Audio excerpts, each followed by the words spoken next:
thought I had a really quiet year of knitting, and then I pulled out all of this. So I'm going to do my annual review of everything that I knit in 2025. I've done the math. I have 9 sweaters or tees or vests. I have a couple of shawls, a pile of accessories, and a mountain of socks. So let's dive in.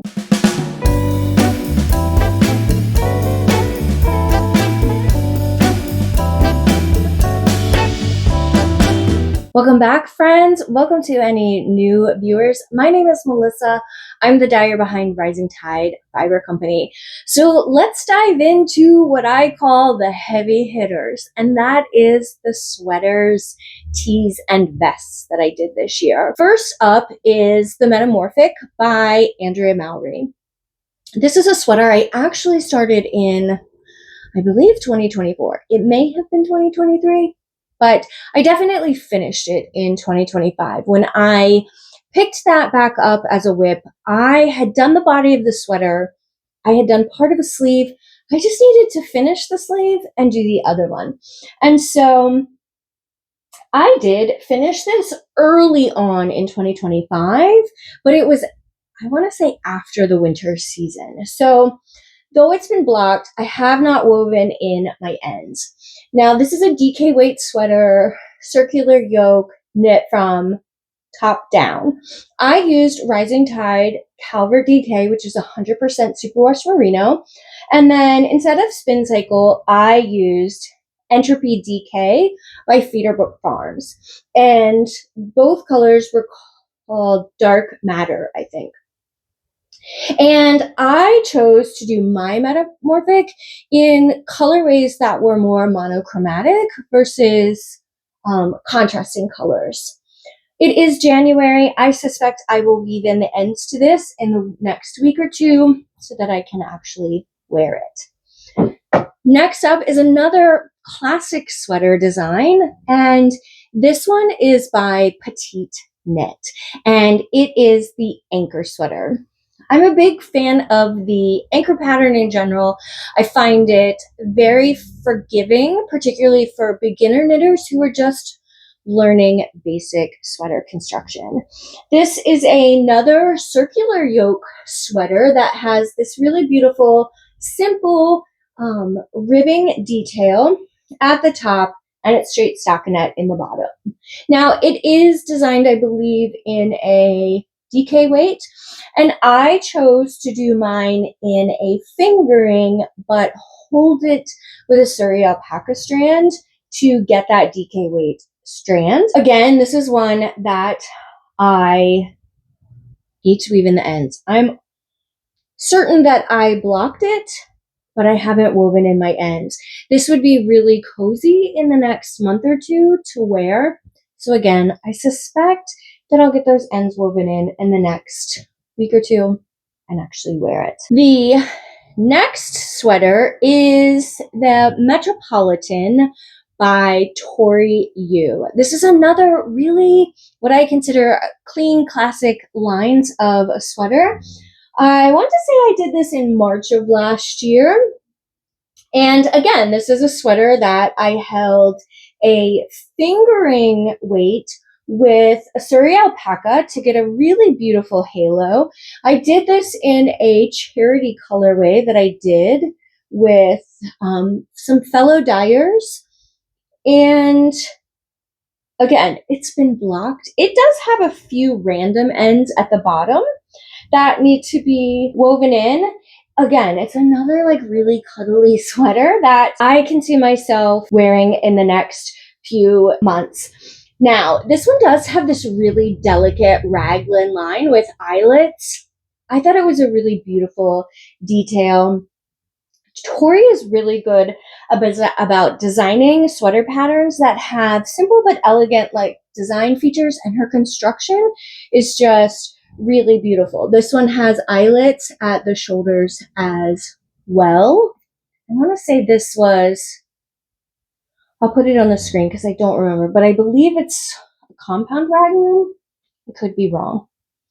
But beautiful, delicate sweater. Then for a vest. I recently finished, well, I didn't recently finish, but I'm not positive that this pattern has been released yet. It's probably coming in the next few weeks, but it is the Ever After vest by Claire Jackson of Perfectly Knotted.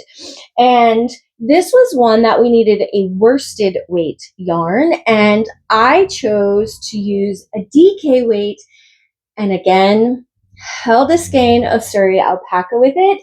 It toned down that variegated speckling, and this looks beautiful, not only over like a white button down, but because the speckling is darker, I can wear it over darker pieces. It's a great layering piece. I like sometimes being able to keep the core of my body warm, but not having to have a lot of bulk. Now let's talk about tees. It's gonna be like a tea parade because I didn't just knit for winter, I knit 4 tees for transitional weather and summertime.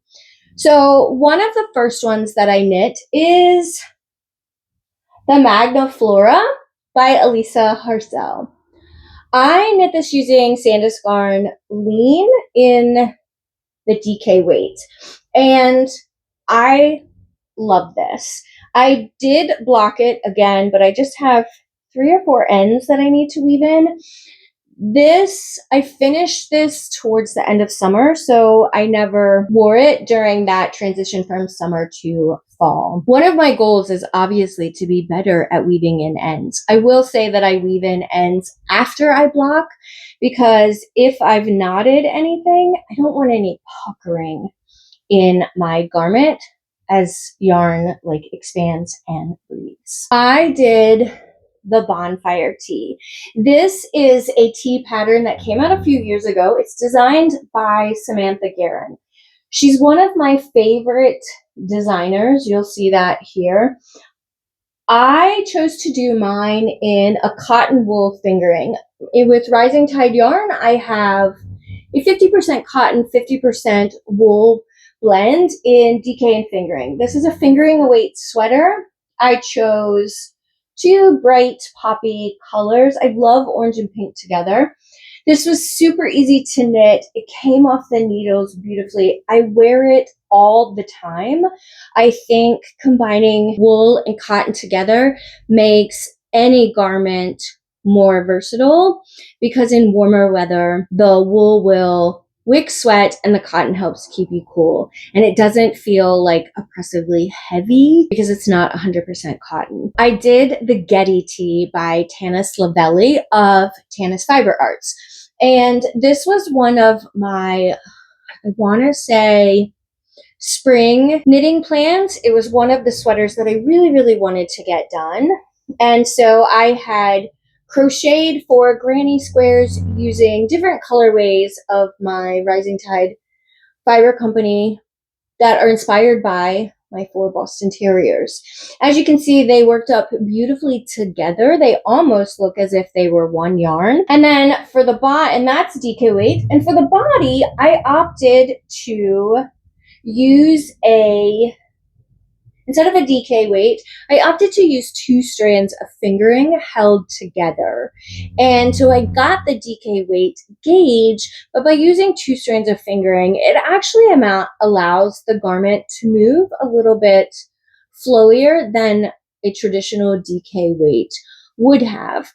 I get tons of compliments on this. I love how the crochet and the knitting has been combined. I actually started another sweater shortly after this one with the same concept, same designer. It's the Fleetwood sweater. I'll put a picture of it here. I am on the last sleeve and I am just dragging my feet. It is a worsted weight sweater. You'd think that I would finish it, since now is roughly the time of year I can actually wear it. So hopefully in 2026, we will get that sleeve done and get it blocked and the ends woven in, because I have a second one to do. My sister saw the video, one of my YouTube videos where I was working on that sweater, and she's asked for one for Christmas of 2026. So I'm going to have a second one to do. The last tee that I did was a knit along that Marie Green does every summer. And it's called the 4-day knit along, but it's actually a month-long knit along where she designs some sort of garment and then people all around the world participate. It's always a surprise. This year it was called the Astro Pop, and it was kind of inspired by literal Astro Pop, like popsicles. And I chose to do mine. It is a t-shirt. I chose to do mine in DK weight, you guessed it, cotton wool blend. Now, I did, the pink and the orange are scraps. They were actually fingering. I held them double. This is another sweater that I love. It's very bright. It's kind of citrusy. I love yellow, but a lot of people don't think that they can wear yellow. And I always say, if there's a color you think you can't wear, just don't put it next to your face. So as you can see, the green is closer to my face, which is probably a little more flattering for as pale as I am. But I love a bright, bold yellow. And so when I wear this, I get tons of compliments again, because it's just fun. There were so many iterations of this that you could do. You could use scraps, you could use mini skeins, there's all kinds of things. You could have done this sweater in one color between the top and the bottom. I'll probably knit this pattern again because it fits well and it's just super fun. Let's talk about those accessories that cover my neck and my head. Now, if you've been around here on my channel for a while, you probably have figured out, or I've told you, I am not a shawl knitter. I don't really wear them a ton, if ever. And I really do socks and sweaters. Accessories have never truly been kind of my thing. I have go-to hats that I wear, but for some reason this year, I was inspired to knit a couple of shawls. First up is the Barnstable shawl. This was a shawl pattern that was released years ago using Malabrigo dos Terros. And Malabrigo brought the kind of went back to the designer and kind of reimagined it using a different yarn that was worsted weight that they were introducing this year. And then they made it the knit along, I think it was this summer or late summer, early fall. And instead of using the new worsted weight by Malabrigo, I opted to use my Calvert worsted by Rising Tide Fiber Company. And it is a mosaic shawl. And as you can see, it is beautiful and not at all hard. It was a garter shawl. So I started at this end and just slowly snaked my way through it, then eventually got to the mosaic portion. And as you can see, it is just a stunning piece. I used a light variegated and then a darker tonal. Some people chose to do their variegated, over here, which I think is how the pattern was designed, was to do this section in your speckle or your variegated and then use your tonal as the contrasting color. And I reversed mine, and so did some other people. I actually love this shawl. It is blocked, the ends are woven in, and it has been on display like many of these pieces on my mobile yarn shop. The other shawl I worked on took me, I think, pretty much the whole entire year. And that's because it was another mosaic pattern. It is the Nightlight shawl by Andrea Mowry. And it was done using a tonal and another spin cycle yarn. But I really wanted to see what this would look like without using a color changing yarn like spin cycle. So I opted to do it in a pretty variegated colorway with a solid. And again, it's in my Rising Tide Fiber Company Calvert DK. And I am really in love with the way this came out. It is a very generous sized shawl. I think It is a really good size, particularly for just kind of wrapping around you on those chillier days if you're working in an office or you want to wear it with your coat. Um, Gray is probably my second favorite neutral, and I wear a lot of pink. And this is because this is such a shawl, a big shawl. You start at one end and you slowly increase until you get to the center, and then you're on the downward descent. I think it took 2 skeins of each colorway. I got, I want to say, about 2/3 of the way through the increasing, and I kind of petered out with it. And then this was in between like spring and fall festival season. And so knowing that the fall festival season was coming, I wanted it as a sample on my truck. I quickly found the energy to make my way. Once you get to that halfway point and you start the descending, it seems to go faster. I don't think that's really true, but I did enjoy it. I found it was easier to do when I was social knitting and I was engaged in conversation. And then I didn't really notice, other than keeping track of my rows because there were several repeat rows for it. It came out pretty quickly. Last January was a brutal winter for us here in Maryland. We got dumped on snow-wise multiple times. We hadn't seen a winter that bitterly cold in a really long time. And we were getting what felt like a ton of snow that we hadn't experienced in several years. So I had a hat that was done in this pink colorway that's inspired by one of my Boston Terriers. And so it was a hat that I wanted to wear, but going outside and shoveling snow or clearing my vehicle off, because I have a truck, I have to reach like above my head, and I didn't really I wanted warm gloves or mittens. So I actually did the World's Simplest Mitten by Tin Can Knits in that Pedal Power colorway. This is a DK weight pattern. I think they fit fantastic. They kept my hands warm. And I know some people are probably like, oh, but your fingers. When you're shoveling snow or clearing off your vehicle, you don't really notice that you're wearing a mitten instead of gloves. And I actually like that I have a little bit more movement in my hand versus stiff glove fingers. So even if I was driving, I didn't really mind this. Now, obviously, you can't do anything with your cell phone, so you have to remove your gloves if you need to like touch something on the radio dash or turn the heat down in the vehicle, whatever. But I really love these. I use these more frequently than I think. I do obviously own commercial, gloves, but these are my go-to. During that same cold winter, I did realize that, yeah, great, I have a hat, but the wind is really kind of atrocious. I might like something that covers my neck and ears a little bit better. And so I decided to make a baklava. Now, I didn't get it done in time for last winter, but I did get it done in time for this winter.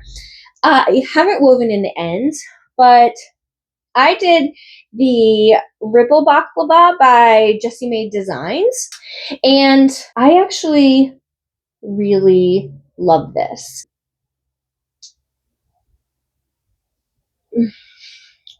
Don't mind my ends, but it fits beautifully. It's not super long. It covers my ears. It covers my neck. You can cover your chin if you wanted to. It's just a super fun, warm piece. It is done, it has an interesting construction where you're starting on the top, picking up sides. It's a DK weight pattern. I used a fort with a Surrey alpaca and knit them together to get a denser fabric. And that alpaca obviously is pretty dang cozy. I also knit the hibernal hat pattern by Summerly Designs. Now, this is a really beautiful, like, beanie style hat that has these faux cables. I love it. I did this in the same charity colorway that I did the Metropolitan Pullover by Tori Yu. Fun little beanie. It's really cute when it's not super cold out. I mean, when you stretch out those faux cables, they can open up a little bit. So I don't know that I would wear this. And mine, I didn't make super long.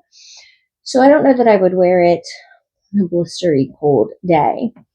The last hat that I did for 2025 was the hipster hat by Petite Knit. And I did this in my colorway Paisley Pearl, which is a new color inspired. Ooh, apparently I didn't weave in this end either. This is a colorway inspired by my youngest Boston Terrier, who's still a puppy, and her name is Paisley. And I have a hipster hat in all the colorways that I create based on or inspired by my dogs. So when Paisley came along, she needed a hipster hat in her colorway too. I do have a pom-pom to attach to this. I think that's why that end all the way down at the top has not been woven in, because I'll probably use it to attach the pom-pom, because I have a detachable pom-pom where you sew the metal clasp on so that snaps on and off. The hipster hat is super fun. This one I love because it's a pretty snug hat pattern, and with that brim, you can wear it, you can adjust, how much of a brim you want, if you want a brim at all. And again, I usually put a pom-pom on the very top of mine because I love pom-poms. The last accessory I knit was a classic can cozy by Knitty Natty. I swear this stretches out over a can.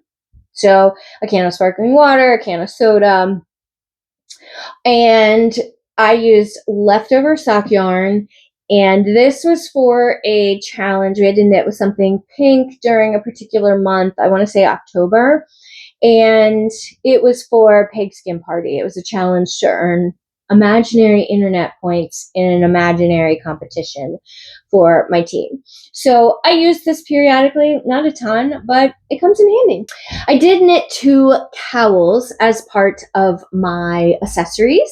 I was a tester for Samantha Guerin and her flannel crush cowl. This is one that I used Rising Tide Sport Weight for. The color's called Delicate, and then I used a Feederbrook Farm leftover dark matter from my Metamorphic for the rest of it. It's a beautiful cowl. It's bandana style, so when you put it on, it just stays on. This was a lot of fun to knit. It grows very quickly as you work through the mosaic charts. Super easy if you're new to color work and you're unsure about it. I think mosaic is probably the easiest color work to do. I did also do a traveler's cowl, same style bandana. I actually blocked this, but I haven't sewn it together. I need to do that because I kind of forgot this was in my bin of things to sew. And so this was in my Calvert DK. I can't say that I'm a fan of this patterning that she uses in her travelers patterns. Like, there's just a bit too much purling for me. So while I think Andrea Mowry's traveler patterns are beautiful, I don't think I would do anything beyond the traveler's cowl, because the knitting itself I just wasn't a fan of the amount of purling that I had to do and the keeping track of knit rose versus purl rose. So as much as I like the Traveler's hoodie, probably never going to knit it. And that brings me to that mountain of socks. Now, all of them were vanilla knit socks. None of them were any kind of textured pattern. 4 of them were DK weight socks that I did this fall and Christmas time.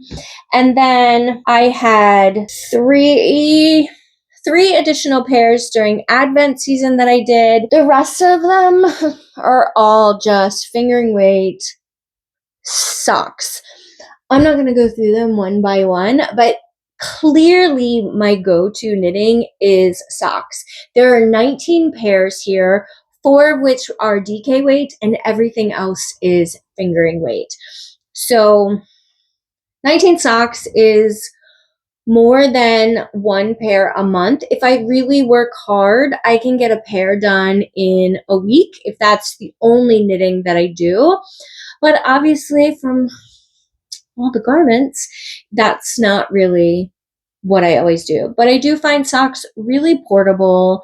They fit in my pocketbook. I can take them wherever I go.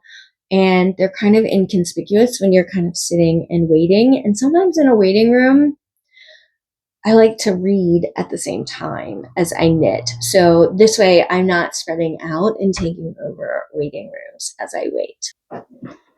So when I look at this big old bin of everything that I knit in 2025, I'm actually pretty proud of what I got accomplished for a year that I thought I didn't really do that much knitting. So I'd love to know down in the comments, did you knit any of these same patterns? Or is there anything that I knit that you're now inspired to knit this new year? Don't forget to subscribe to my channel if you want to see what I'm casting on and knitting this year during 2026. So until next time, friends, happy making.